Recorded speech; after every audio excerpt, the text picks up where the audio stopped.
மகம்.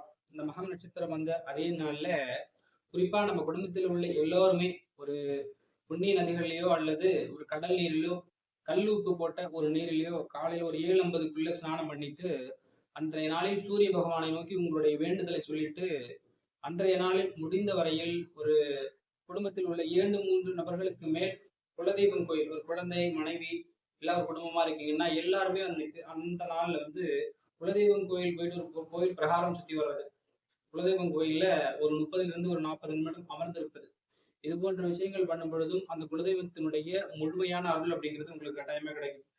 குலதெய்வம் அப்படிங்கிறது வேற ஒண்ணுமே கிடையாது. நம்மளுடைய மூதாதையர்கள் தான் குலதெய்வமா நம்ம வந்து வழிபட்டு இருக்கோம்.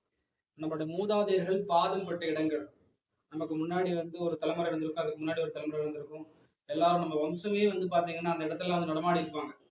இந்த மகம் நட்சத்திரத்துல மாசி மாதத்துல அந்த இடத்துல நம்ம ஒரு தீபம் ஏற்றி நம்மளுடைய